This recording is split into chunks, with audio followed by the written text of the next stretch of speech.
Did you know that the King of Thailand is richer than the Queen of England? Well, buckle up because we're about to dive into the trillionaire life of the King of Thailand. Now, when we think of wealthy royals, our minds often dart to the British monarchy, with its centuries-old castles, grand ceremonies, and an extensive collection of crown jewels. However, there's another monarch who easily outstrips the Queen of England in terms of wealth. And that, my friends, is none other than the King of Thailand.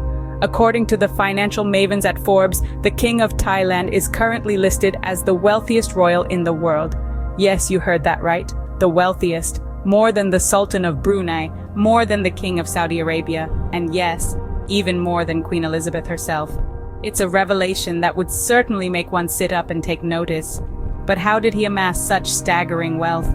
The answer lies in the Crown Property Bureau. This isn't your run-of-the-mill property management firm. No, it's the organization that manages the royal assets of the Thai monarchy. And here's the kicker. It's under the direct control of the king. The Crown Property Bureau is the custodian of a vast array of assets ranging from prime real estate in the heart of Bangkok to significant shares in some of Thailand's biggest corporations. It's this direct control over the country's royal assets that significantly contributes to the king's wealth.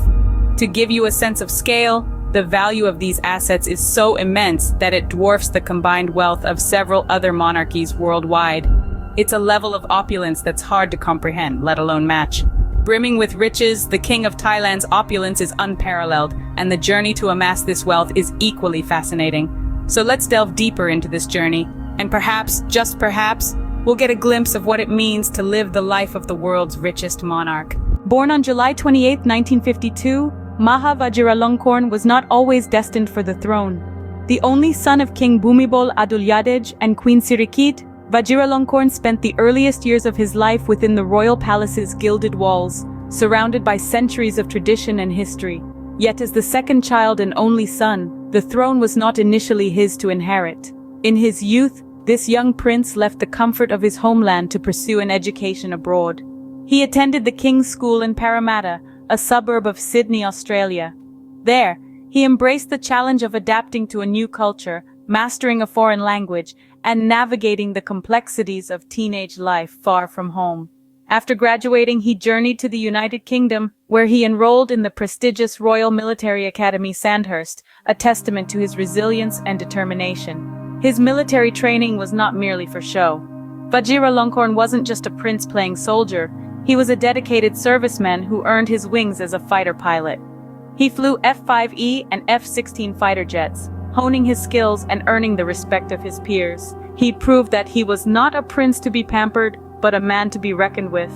However, his life took an unexpected turn in October 2016. His father, King Bhumibol, the man who had sat on the throne for 7 decades, passed away. The throne was now vacant, and Vajiralongkorn was next in line. It was a moment of profound loss and profound change. There was no playbook for this, no guide to becoming a king overnight. Despite the unexpected turn of events, Vajiralongkorn took on the mantle of leadership, becoming the King of Thailand. He ascended to the throne not as a pampered prince, but as a man of experience and resilience, ready to lead his nation into a new era. In December 2016, Prince Vajiralongkorn ascended to the throne, ushering in a new era for Thailand.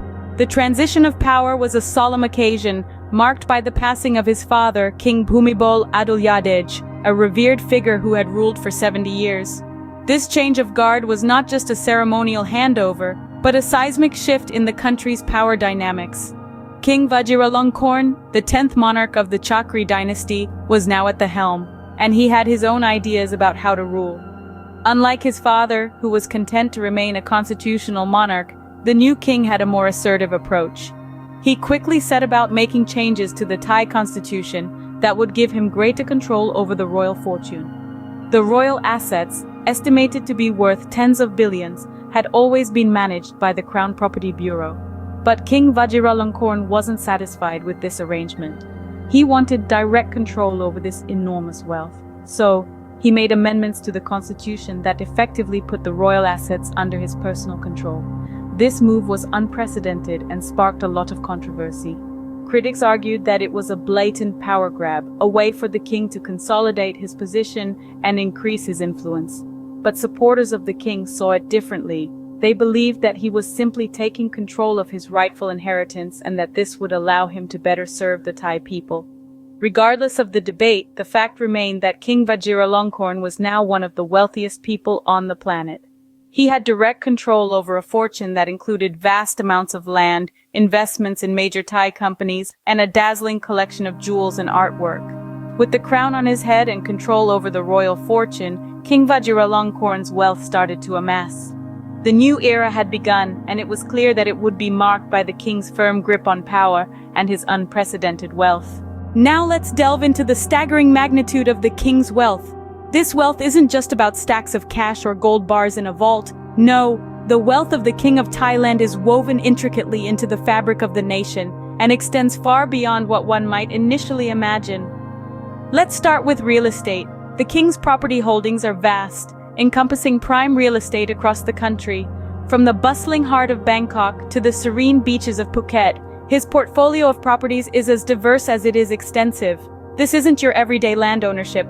We're talking about a tapestry of land and buildings that span the length and breadth of Thailand. But it doesn't stop there.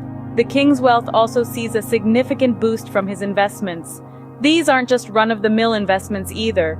The royal portfolio includes stakes in major Thai corporations, international companies, and even a few ventures in emerging technologies.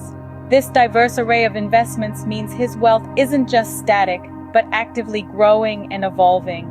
However, the true scale of the king's wealth becomes clear when we consider the Crown Property Bureau. The bureau, which technically holds the assets in trust for the monarchy, has been under his direct control since 2017. This move effectively turned billions of baht worth of assets into his personal wealth. The bureau's assets aren't just limited to Thailand either. They stretch across the globe, with investments in everything from real estate to stocks and bonds, from the towering skyscrapers of Bangkok to the sun-kissed beaches of Phuket. From high-tech startups to established multinational corporations, the king's wealth is everywhere. It's present in every corner of Thailand and reaches out to the farthest corners of the globe. It's a wealth that doesn't just sit idle but continues to grow, evolve, and shape the world around it. From vast real estate holdings to diverse investments, the king's wealth is staggering, to say the least. The journey through the King of Thailand's wealth is nothing short of awe-inspiring. It's a tale that begins with a young prince, born into a royal lineage that traces back centuries. This prince, destined for greatness, would grow up within the ornate walls of the Grand Palace, surrounded by a world of opulence and privilege. The prince's life took a dramatic turn when he ascended to the throne, stepping into a role that would shape not only his life but the future of Thailand. His reign marked a new era, one where tradition and progress intertwined, where the old world met the new. His ascension to the throne was not without challenges. The Constitution of Thailand, a document deeply entrenched in the country's history, underwent significant changes during his reign. These changes, controversial yet transformative, would lay the groundwork for the king's unprecedented wealth accumulation. But the scale of the king's wealth is not just about numbers. It's a narrative that extends beyond the confines of bank accounts and assets. It's about the influence and power that come with such wealth. The king's fortune, estimated in the trillions, has allowed him to shape Thailand's political, economic, and social landscapes in ways few could imagine. From owning vast tracts of land to controlling significant sectors of the economy, the king's wealth has not only afforded him an extravagant lifestyle, but also an extraordinary influence. This influence, wielded with both subtlety and force, has left an indelible mark on Thailand and its people. His wealth journey is not merely a story of accumulation. It's a saga of strategic investments, foresight, and a keen understanding of the dynamics of power. It's a testament to his ability to navigate the complexities of a rapidly changing world, maintaining a delicate balance between tradition and modernity. From a prince to a king, from millions to trillions, the King of Thailand's wealth journey is a testament to a life less ordinary, a life of unparalleled opulence and power.